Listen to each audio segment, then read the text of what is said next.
آؤں گا۔ جن لوگوں کو یہ تکلیف ہے، یہ کیسے ہو سکتا ہے سفر، اتنا لمبا سفر کہ حضور پاک صلی اللہ علیہ وسلم مسجد حرم سے مسجد اقصیٰ تک گئے، یہ خود ہی کئی ہزار کلومیٹر کا فاصلہ ہے، اور رات کے ایک حصے میں وہاں گئے، پھر وہاں سے آسمانوں کا سفر، جنت دوزخ کا ملاحظہ، عرش و کرسی لوح و قلم سب دیکھنا، پھر لامکاں کا سفر، پھر بارگاہ رب العزت سے واپسی، یہ سفر کیسے ہو سکتا ہے؟ تو جو لوگ یہ سوال کرتے ہیں وہ رسول پاک صلی اللہ تعالیٰ علیہ وسلم کو شاید اپنے جیسا سمجھتے ہیں کہ تم نہیں کر سکتے تو رسول بھی نہیں کر سکتے۔ حضور پاک صلی اللہ تعالیٰ علیہ وسلم کو اپنے جیسا جو سمجھے گا وہ یہ سوال کرے گا۔ اور رہی بات ایسے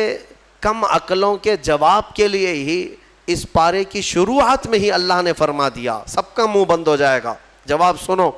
اللہ تعالیٰ فرما رہا ہے، یہ نہیں فرمایا کہ وہ رسول بلند ہے جو رات کے ایک حصے میں مسجد حرم سے مسجد اقصیٰ تک کا سفر کیا، بلکہ مولا فرماتا ہے وہ ذات بلند ہے جس نے اپنے رسول کو سفر کرایا۔ میاں جب رب تعالیٰ کرانا چاہے وہ تو کن سے پوری زمین کو پیدا کر دے، کن سے پورے آسمان کو پیدا کر دے، وہ اگر اپنے محبوب کو ایک آن میں پوری دنیا کا کیا پوری کائنات کا سفر کرا دے تو اس کے لیے ناممکن تو نہیں ہے، اس کے لیے ناممکن نہیں ہے۔ تو جن لوگوں کو یہ اعتراض ہے، یعنی مسلمان ہوتے ہوئے، نام کے مسلمان ہوتے ہوئے جن کو یہ اعتراض ہے، گویا کہ وہ اپنے رب ذوالجلال کی قدرت پر اعتراض کر رہے ہیں۔ رب تعالیٰ نے فرمایا کہ وہ بلند ہے ذات جس نے سفر کرایا ہے اپنے رسول کو، تو کرانے والا جب اللہ رب العزت ہو تو پھر سوال ہی نہیں پڑتا کہ حضور کتنے دیر میں گئے کتنی دیر میں آئے۔ اب یہاں پر مفسر شہیر حکیم الامت نے کتنی بہترین بات لکھی ہے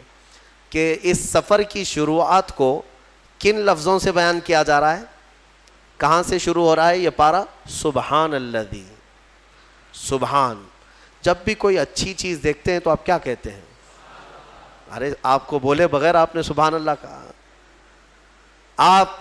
نعت خوانوں کی مجمع میں بیٹھے ہیں تو پھر آخر تک تو ایک تسبیح ہو ہی جاتی ہے آپ کی، سبحان اللہ۔ تو یہ کسی تعجب کی چیز اور سب سے بہترین اور اچھی چیز محسوس ہو تو سبحان اللہ کہتے ہیں۔ بلند ہے اللہ کی ذات، پاک ہے اللہ کی ذات۔ اس سفر کی شروعات سبحان سے ہو رہی ہے، اس کی وجہ بتاتے ہوئے ایک نفیس نکتہ بیان کرتے ہیں۔ ہوتا یہ ہے کہ جب ہمارے گھروں میں کوئی دولہا بنے، ہمارے بیٹے کی شادی ہو، آپ کے بیٹے کی شادی ہو، تو جب دولہا بنایا جاتا ہے تو گھر میں اس کو سجایا جاتا ہے، جوڑا پہنایا جاتا ہے، پھر اس کو صحرا پہنائے، عمامہ پہنائے، اور اس کے بعد پھر اس کو گھوڑے پر سوار کرتے ہیں۔ اور جیسی ہی دولہا گھوڑے پر سوار ہو کہ گھوڑی پر سوار ہو یا اب کے زمانے میں کار میں سوار ہو، جب بارات کے لیے جا رہا ہو، بارات اس کی جا رہی ہو اپنے نکاح خانے کی طرف، تب جیسی ہی دولہا سوار ہوتا ہے تو گھر کے جو بڑے ہوتے ہیں نا، ماں باپ بھائی بہن یا جو بھی گھر میں بڑے ہوں، وہ آتے ہیں صدقہ اتارتے ہیں، جانے سے پہلے صدقہ اتارتے ہیں، اور لوگوں سے یہ کہا جاتا ہے کہ سبحان اللہ کہو، ماشاء اللہ کہو، نظر نہ لگے۔ دولہے کو کیا کہا جاتا ہے؟ جب پورا مکمل سج جائے تو ماں باپ رشتہ دار جو قریبی ہوتے ہیں وہ کہتے ہیں دولہا کیا خوب لگ رہا ہے میرا بیٹا، سبحان اللہ، میرا بیٹا بڑا عمدہ دولہا لگ رہا ہے، سبحان اللہ۔ تو حکیم الامت فرماتے ہیں وہ رات یاد کرو جب معراج کی تھی، اللہ رب العزت نے جبرائیل امین کو بھیجا اپنے حبیب کو بلانے کے لیے، رسول پاک صلی اللہ تعالیٰ علیہ وسلم کو وہ رات کے وقت آئے، بیدار کیے اور مسجد حرم میں لے گئے، اور وہاں زمزم سے غسل فرمایا، اور وہاں سواری کھڑی تھی